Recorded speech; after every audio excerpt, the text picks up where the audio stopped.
Going back to this question of the Big Bang and where we all came from, if you had to posit a guess as to what caused the Big Bang, would you land on this bubble bath theory that you talked about, where there's just lots and lots of universes, some of them are contracting and expanding?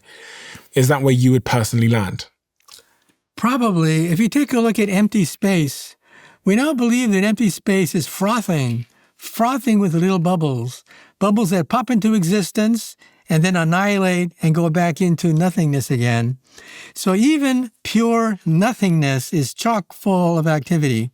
And one day, we think, one of these tiny little bubbles decided not to go back into the vacuum, but to keep on expanding, and that became the Big Bang. And so the theory says that the universe is dynamic, and that universes are being created all the time. What about Adam and Eve and this story? What about Adam and Eve? You don't think this story is true, that there was a garden, Adam and Eve, Adam ate the apple, put your clothes on, behave yourself, and then, we all come from there? Well, I think there's evolution, and evolution did create life forms that are single-celled, multi-celled, and then cells with a nervous system like fish, and then fish became land moving organisms. So I think there's a linear progression. But you don't believe the stories told in the First Testament of the Bible around how humans came to be? God created the world in 7 days. You don't believe that stuff? Presumably. Well, I think it's a fairy tale. I think it's a very compelling fairy tale. But I think that even the people who teach religion realize that it's a metaphor, that we don't really mean 24 hours in a day, because that deals with the earth. In the universe, there could be other worlds where a day is not 24 hours. A day does not look like what the Bible says in Genesis. So I think it's a way to organize your religion into a way that is digestible and people can understand it. And it touches people, which is the purpose of religion. The purpose of religion is to touch people, to bring them together into a commonality. And that's what the story of Genesis does. Religion, in some sense, is a way to help people, to show people guidance, the good life, so that you don't terrorize other people, that you make life better for other people. Not that it explains the meaning of existence, but it gives you a reason for existence. And you would consider yourself to be an atheist? No, I'm agnostic. I believe that there's a lot of truth because it's a way of behaving. It's a way of learning how to be good to your neighbor. It's a glue that holds things together. Not that it gives meaning for life, but it shows the way. It shows the way. And the subject of morality is often so intrinsically linked to religion, which is what is good and what is bad. Where does your morality come from, Doctor? Well, I was in the United States Army for 2 years. And at that point, I had to face death and I had to face war. It was the height of the Vietnam War. There were 500 GIs dying every week. Life magazine published an issue where they had the pictures, just the pictures with no commentary, of all the GIs that died that week. With no commentary, no I told you so, just the pictures of those people that died. And then I realized that I would have to put my life on the line because my number was up. And people were going into the military. And people were realizing, well, war is the way people, work out their differences. But then I began to realize, being in the military, that there is a morality there. I began to realize that the people that we were fighting had their own religion. They had their own way of looking at good and evil and whatever, and they were willing to sacrifice their life for their own freedom. I began to question religion at that point. Is it just a glue that holds people together? Is there a deeper meaning to the whole thing? So one day I was learning how to throw hand grenades, and our sergeant, who was explaining to us how to throw a hand grenade, had scars on one side of his face, big scars on his neck. And we asked him why. And he said, well, one day a little Vietnamese boy came up to him. And the Vietnamese boy says, candy, you want candy? And the GI says, no, get away from me. I don't want candy. Well, the little boy showed what was in his hand. It was a hand grenade. It was not candy at all. And the little boy threw the hand grenade at the sergeant. Well, the sergeant immediately saw what the danger was, and he hit the ground as soon as he could, flat on the ground. The grenade exploded, and one half of his body got saturated with shrapnel. And then you have to ask yourself a question. Why would a young boy do something like this? It's because he believed in something. And I think that was a real big lesson for me. And that is, you have to believe in something. You have to believe in the goodness of men and also the fact that men can do evil. And you have to fight for what you think is right. And therefore, it's not just a question of we're number one, we're going to win this war. I used to sing a song in the morning, I want to go to Vietnam, I want to kill a Charlie Kong. I used to sing that every morning at 4 o'clock in the morning. And then I ask myself now, why? Were we on the right side or the wrong side? And then at that point, you begin to question what is right and what is wrong. And then you realize, maybe I'm on the wrong side. Maybe I'm on the wrong side. I mean, it goes back to all the conflict happening at the moment because we're ideologically captured by whatever our own religious beliefs are, and that's causing us to turn against each other and cause so much pain and suffering in the world. Do you think there's any chance that this could at all change? Or is this just part of the human condition? Well, if you take a look at the human condition, you realize that warfare has been an integral part of our evolution as a species. Even in the animal kingdom, animals will fight against other animals. And so my hope, however, is that we're different from the animals. We have a brain. We can make moral decisions. Animals do not understand the meaning of a moral decision. Animals is survival, is who's stronger, who has the food. We don't necessarily have to engage in that conflict. And so I would hope that we use the brain that we have to think through and create a better world. One of the things I heard when I was very young about the universe, and I guess this was inspired by some theory within physics, was that there are infinite amounts of worlds out there. And I heard someone say, if the world is infinite, that means that there's someone like me, a Stephen Bartlett, who has an identical life to me, up there somewhere out in the stars, who's living a identical life to mine, maybe other than, instead of in this cup, there's lemonade instead of coffee. This is what they call, is it called the many worlds theory, where they think there's theoretically... There's a version of the many worlds theory. But most many worlds theory simply says that there's an infinite number of universes and worlds out there, none of them necessarily identical to ours, but independent of us, that is a distinct possibility. But if there's infinite numbers, that means there's one just like this, identical to this. Not necessarily. You can have an infinite number of things that don't repeat. So in other words, You don't necessarily have to have another civilization that is exactly like ours. You could, but it's not necessary if you believe in an infinite universe. It's true, I guess. Do you think that's plausible, that there's an infinite number? It's possible. When you look at the night sky, you're overwhelmed by the majesty of the night sky, and then you realize that we're nothing but a dot on this gigantic disk called the Milky Way galaxy. And if this is the Milky Way galaxy, then here we are thinking that this is the entire universe. There's nothing but a pinpoint on the Milky Way galaxy. And how many galaxies are there? We're talking about trillions of galaxies that are out there, each one containing roughly 100 billion stars. How are we supposed to feel about this? I did this star tour a couple of months ago in LA, where all it was a guy took me out to a field, not even a field, it was the desert in Joshua Tree at nighttime. And he just explained how far away all the stars are. And then I looked through a telescope and he was like, okay, this thing you're seeing here is a galaxy and it's a gazillion miles that way. And this one is a galaxy as big as the Milky Way and it's a gazillion miles that way. It made me feel a lot of things. It made me feel, one, irrelevant from a cosmic perspective. It also relieves one's anxiety. if anyone's anxious about this life, you kind of feel like you don't matter that much. But also it can make you feel like it doesn't matter.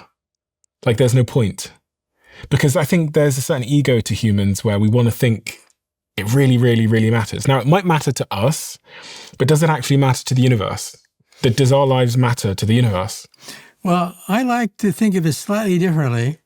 I think on the other side of the Milky Way galaxy, there's an alien who's writing the same equation that I'm writing down right now in different language, in different notations. But he's also discovering string theory. And there are a lot of galaxies out there, each one with an individual saying, gee, I think I discovered something new about the universe. And these laws are universal.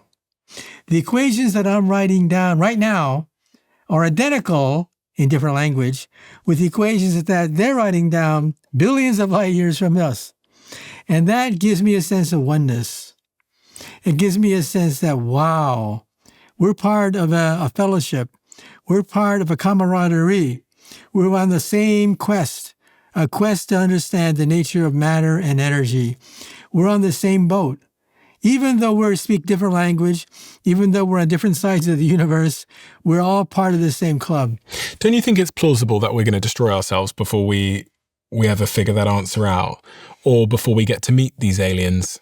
Because the technology we've been able to create so far, like nuclear weapons and even things like AI, you play this forward just on, you talked about probabilities being the most important thing.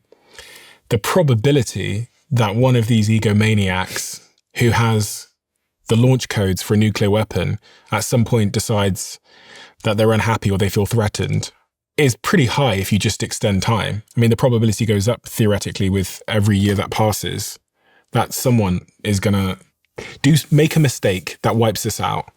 And the more advanced our science gets, presumably, I mean, again, I'm just theorizing, the higher the probability that we create something that can destroy ourselves. Well, I like to look at it slightly differently. I say to myself, what is the smallest unit of history? And I say it's the decade. Anything smaller than a decade, you get random fluctuations, noises, accidents taking place in a decade. But if you look at human history, decade by decade by decade, you realize that, oh my God, just a few decades ago, it was horse and buggy. Before that, we just had plows. Before that, we were barbarians. And you begin to realize that we've come a long ways.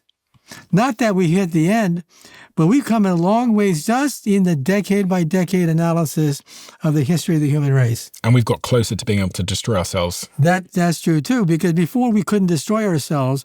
Now, for the first time in human history, we have the potential of destroying ourselves with designer germs, with nuclear weapons, with perhaps artificial intelligence. We didn't have that capability before. And it's only been in the last 80 years or so as a consequence. So I think that, first of all, it means that every decade, tremendous progress is made. There's no doubt about that. But second, we're on a knife's edge. You tilt it the wrong way, and there's world war. You tilt it the other way, and there's food and luxury for everyone. And it's up to us to decide which way the knife will go. But my point is, decade by decade, we see the enormous progress that we humans have made. The next question is, what about the next few decades? That's a big question mark. Do you think humanity are going to be able to travel out there amongst the stars and become multiplanetary, like someone like Elon Musk is planning? Well, I think it's for certain that we're going to go not just to the moon, but to Mars, and maybe even beyond that. Maybe not in our lifetime, but in our grandchildren's lifetime, we may break through and visit other planets within our solar system. Now, to go beyond that would require some sort of warp drive because of the fact that the nearest star is probably orbiting Alpha Centauri, which is 4.5 light years away from the planet Earth. So you realize it would take hundreds, if not thousands of years to begin the colonization of the nearby star systems. there should be a button just down below here. And if it says subscribed, you're already subscribed. If it says subscriber, that means you're not yet. And if you're not subscribed, please could you do us a favor and hit that button? It helps the show more than you know. And according to the algorithm, you're someone that watches our show, but you haven't yet hit that button. Thank you so much. If you could answer any one mystery of the universe, I have it down here, the answer. What would you seek to answer? Well, it's what I'm seeking for my entire life. And that is, we want that one equation, which is the secret of the universe. We have the electromagnetic force equation that's like half an inch long. We have the equation for gravity that's also about half an inch long. So why not the theory of everything, maybe an inch long? We're not there yet. But I think it does exist. And if we were to find it, that would give us an understanding of the entire universe. And I think we're very close. You think we're close? I think we're close. What makes you think we're close? Because so far, the theories that we do have, almost like magic, you look at the history of the equations of physics, and you realize they get simpler and simpler and simpler with time. You can write down Newton's equation, Maxwell's equations, the equation for the nuclear force on one sheet of paper. One sheet of paper. The force that governs gravity, we don't have that yet, but we have the other forces, and the equations are very simple. And that's why I think that the final equation will also be simple. One of the things that sometimes inspires me is that when you look at nature, or when you look at something like the human brain, you see the same patterns as you see when you look up out at the stars. And I'm so fascinated by the nature of the human brain because it seems to be so, so powerful. And it also seems to have patterns we see in the wider universe. Do you ever think about this? About the brain and how astonishing it is as a thing? Well, when I look at the animals, that makes me triply impressed. The fact that animals cannot share in that we see a universe that the animals cannot see. We see patterns, we see meaning, we give rhyme and reason to what we see. With animals, it's just, where's my dinner? Do you think the brain is as fascinating as the universe is fascinating? I think the universe is more fascinating.